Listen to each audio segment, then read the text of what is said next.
Hey folks, it's Woody here at USMA Blade, just coming to you from the shop this afternoon. Very excited. These literally just walked in the door about 15 minutes ago, and we wanted to get a video up to you guys as soon as possible because we certainly had a lot of questions about this knife.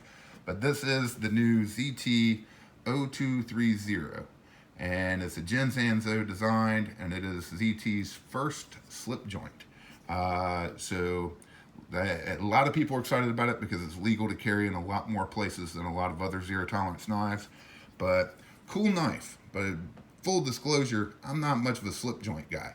So we're going to kind of go through the specs on this, show off some of the features that zero tolerance has been highlighting, and then compare it to some other knives and let you guys decide. So let's start off. Probably the biggest thing that zero tolerance has been talking about is the double detent system. So what this is, when you go to open the knife, you get to the halfway point and there is a detent ball there. And that's locking, not locking, but holding that in position gives you a much more honestly controlled open and closed. And then obviously you've got your detent ball that holds it open. So really does, it's I got to admit, out of all the slip joints I've had in my hand, it's really got a cool, very cool action to it. So that's what they're talking about with the double detent system.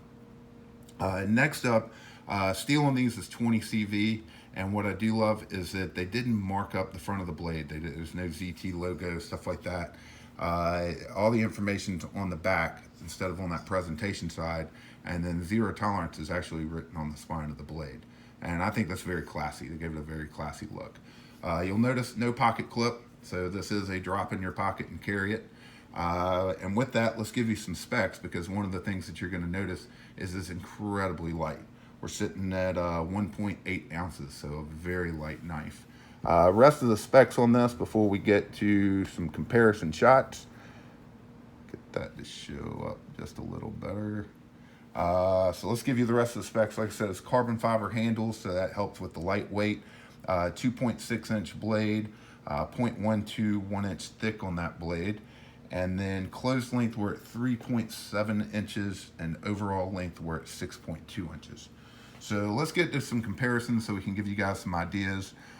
Picking out knives for this was actually a little tough because there aren't a lot of knives that we carry that are in this size range. So let's just go through. We've got a few zero tolerances to show you. Let's start off with that ZT0230. It is obviously zero tolerance's smallest knife, and we've sold quite a few of those, so hopefully that'll give you guys a good idea of the size on the 0230. And then let's move over. I think this is probably the best ZT to compare. Is the ZT0450, and just a little longer on the blade, a little longer on the handle, but we're hopefully giving you an idea, which is the goal of this. Next up, had a ZT0609. This is a shameless plug. This happens to be one of our anodized jobs on a 609 purple limited edition, so or sprint run. And like I said, just trying to give you an idea of that overall size on the 230. So let's jump from there and showing off. I like this for a size comparison. We sold a lot of these. This is a DPX Hest Urban. Pretty much overall, I mean, blade length, handle length, everything else is the same. I mean, obviously the big difference is just going to be the thickness, the weight, all that stuff. But hopefully that gives you an idea. Let's throw in some Benchmade's for giggles, just because it was smaller in overall length. Micro pocket rocket. So, you've seen enough of that. Next up, let's show you a Benchmade mini grip Tillion. Wanted to throw one of these in, probably because it's one of the most well-known knives in the world. And then also, we're really close on that handle length and blade length. So it gives you an idea of what you're going to get in the overall length size. But once again, all these knives are going to be thicker. It just don't have anything, like I said, that's going to match up perfectly with that. Southern Grind Spider Monkey. This is our red G10 version. We sold a lot of these, so I figure they'll help give a lot of our customers ideas. A little longer handle, a little longer blade, but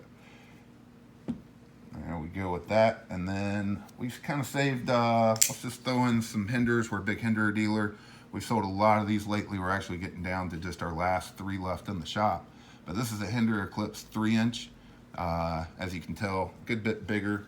That's on the Eclipse 3-inch. The actual Hinder XM18 3-inch is a little smaller, a little closer in comparison.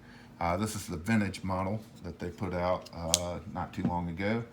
And then let's show off the Hinder Slippy next to it. It's the same length as the XM18 3-inch that I just showed you, but hey, it's one of the only other slip joints we have in the shop. So hopefully that gives you some good ideas. And then last but not least, since we've got a new exclusive half track coming up next week, I thought I'd show it off with a Hinder half track. So, and honestly, it's a good comparison, kind of like that DPX earlier. Handle length's about the same overall, blade length's about the same overall, but obviously much thicker on the half track. So that's it, boys and girls. This is the new ZT0230, ZT's first slip joint. It's definitely a good looking knife, and we've got these in stock. So we hope you'll head over to ushandmadeblade.com and check them out. And as always, we appreciate you watching.